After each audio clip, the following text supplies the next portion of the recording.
It's your boy Nurgun in the house, back with another Arsenal news episode. Well, yes, ladies and gentlemen, no matter what happens, um, we have got you some awesome transfer news episode, and of course, we actually have some news as well in terms of loan watch. Yes, we have sent a lot of players out on loan, so there is a report on that as well. So without any further ado, let's jump on that, and of course, I've been really speaking about a defender come midfielder, Odilon Kusunu, who plays for who used to play for Hammarby, is now playing for Club Brugge. Well, there's also an update about that as well. So without losing any more time, let's just jump into it. But first, let me remind you, if you seek daily Arsenal content, this is the best place to be. I'm actually trying to build in a community for a lot of Arsenal fans. I used to say this before, I just keep forgetting it. But yes, that is a big reason why this channel was created, to be actually bring in a community for all the Arsenal fans too, so that they can join in and definitely raise their opinions about the Arsenal games. So the first thing that we have here is Alan Smith says that the Premier League say that there were 2 new positive cases from 2,633 tests of players and staff between Feb 15 to 21. There have been only 6 positives so far this month, from 8,518 tests. Also, government announces that English stadiums with 40,000 plus capacity will be allowed 10,000 fans inside from May 17th. Yeah, that's the end of the season. So, which means that Arsenal could have 10,000 fans inside the Emirates for the final home game of the season against Brighton and Hove Albion. So May 23rd is the final game of the league for Arsenal, and that's exactly when we will be seeing 10,000 plus fans in the stadium. For what? For what? For some crap display? Anyways, moving on. So Hammarby sporting director has delivered a verdict on Arsenal's current interest in £20 million defender Odilon Kusunu. Now Arsenal have been linked with the move for Kusunu. So he used to play for Hammarby IF before playing for Club Brugge. So the Hammarby sporting director has something to say. His name Jesper Jansson is not surprised that Kusunu is attracting interest from Arsenal. Now, Club Brugge is set to be a target of the Arsenal's ahead of it this summer. So, Hammarby actually, you know what? They had been the 20-year-old has been with Brugge since 2019, when he joined from Hammarby for a fee estimated of £3.4 million is what they paid to Hammarby. Now, Kusunu has been a regular at Club Brugge this season, raking up 29 appearances across all competitions and £20 million. That's really high. So, this is what Jansson has to say. It is very fun for him, and then it is a credit to us in Hammarby. No, I'm not surprised about the transfer links because I followed him when he was here. We have followed him down in Belgium and his progress at Club Brugge. I do not think 13 million will be enough. So 13 million pounds will not be enough for Odilon Kusunu because he's worth every penny, is what he's trying to say.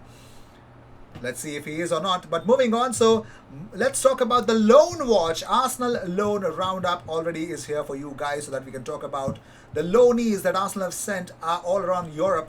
So number one that comes in the mind is Matteo Guendouzi. Now what about Matteo Guendouzi? So Guendouzi has endured a nightmare display as Hertha Berlin lost 3-0 at home to RB Leipzig.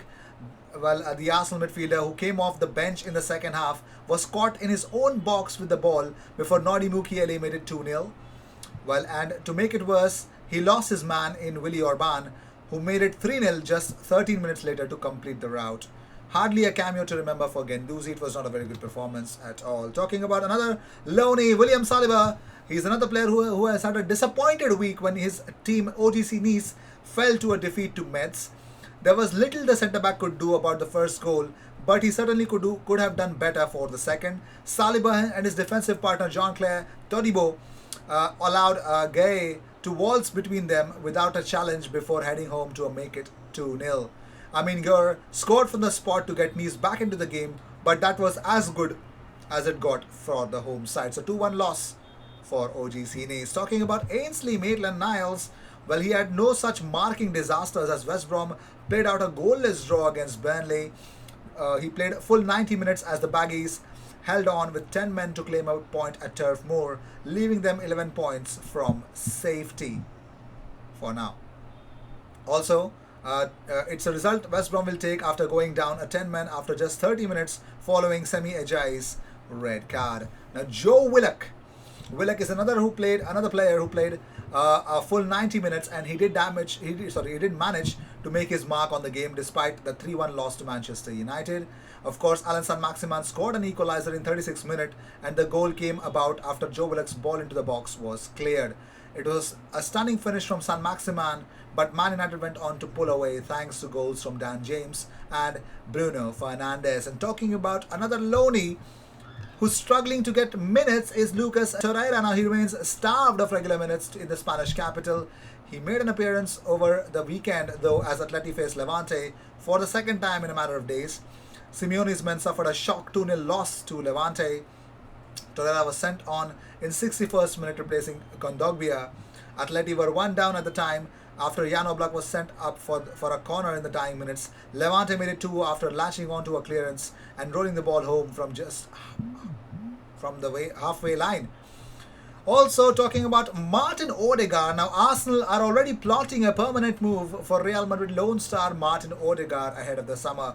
According to Daily Mail, who say Mikel Arteta has already been convinced by the Norwegian, who only joined Arsenal from Real Madrid. Now, Odegaard has started twice for Arsenal so far, making a further 2 appearances off the bench, but he's already making an impact in Arteta's eyes, despite Arsenal's poor run of form. The only issue, and it is a big one, will be that Real Madrid do not want to sell Odegaard, preferring to allow Dani Ceballos to join Arsenal permanently and not Martin Odegaard. Now, big reason why they want to do that, we all have come to know, we've known what are the reasons. It's pretty much clear. Martin Odegaard is being thought as the bait to get in Erling Haaland at Real Madrid. Let's see if that's going to be happening or not. But Sky Sports pundit Paul Merson believes Arsenal looked out of their depth against Manchester City on Sunday. He says, I played at Arsenal for a good number of years a long time ago, and it is just a phenomenal football club. It's a Rolls Royce of a football club. But when you look where they are now, it's just hard to watch. Man City used to be a million miles away, and talk about turning things on its head. They are so far ahead of Arsenal. The only thing that can give you hope if you are an Arsenal fan is that you can watch City and think things can turn around. I was so disappointed yesterday. It was so easy for me to sit and say Arsenal should have had a right go at Manchester City, because I know you can end up losing 4-0 or 5-0 and then it looks an awful result. But if you look at Arsenal's performance, they looked out of their depth, and that was really worrying. When they got to 75 minutes and were only a goal down, they had to have a right go. But it looked like the players doesn't have that belief. It seems a long time ago now, and it was a long time ago that Arsenal had that. They had that fear factor for teams playing them. I found it really hard watch. Yep. Moving on. So talking about more stuff, well, Arsenal's €1 million loss has been confirmed after Mikel Arteta's surprise decision against Manchester City. Now also we all saw that Pablo Mari was back into the playing 11 against Manchester City. That would be a loss of €1 million was confirmed even before Raheem Sterling scored. What happened is Rob Holding and Pablo Mari was starting the game. So this is in relation to Mari joining Arsenal on a permanent deal last summer, and of course there were some performance-related bonuses. So there are some bonuses, performance bonuses, including in the transfer fee. Brazilian outlet Globo Esporte reported in January that Arsenal have to pay Flamengo a bonus of €1 million every time Mari makes 10 Premier League appearances, up to a maximum of 80 outings. The centre-back was expected to reach this milestone against Crystal Palace last month, but he suffered a calf injury, and that was not supposed to happen, but it did not happen. Also, there's a big news about Hector Bellerin. Yes, if you have already seen my community tab, you know it already, but if you have not, well, this news is for you, that according to CBS, Hector Bellerin wants to leave Arsenal this summer and he could join Paris Saint-Germain. Of course, he was linked to Paris Saint-Germain towards the end of the summer transfer window. There was some speculations in the winter transfer window as well, but not as strong as it was towards the end of the summer transfer window that transpired last time around. So, yes, Hector Bellerin could leave Arsenal, and that could be a possibility, and that is the news, the highlight of today's transfer news. So with this, we end this episode. Thank you so much for tuning in. Do join in. There is definitely going to be a shake-up in the timings of how we go on this channel, the live streams that come onto it, and about the content. Everything will be structured now, and it will be more fan power coming on this channel, as you can watch you'll come to know what are the big things that are definitely understanding. You've seen the shake-ups at the superstar shake-ups at WWE. Something similar is about to happen on this channel as well. No, we're not getting any WWE superstars. We can't afford that. But the big part that is actually coming on this channel is different type of content. Yes. Cheers. I will see you in the next one. And don't forget to subscribe. An early FIFA IGFC live can be scheduled. And of course, the final epic episode. Don't miss out the epic episode. It's already been scheduled. 7:30 p.m. Indian Standard Time today. You have a big Arsenal career mode finale episode coming on. Let's see what happens on that. And of course, a new career mode on the second channel is about to happen. I'm pretty much sure I'll decide on the team today, and definitely you'll get the first episode tomorrow. I will see you in the next one. Until then, cheers.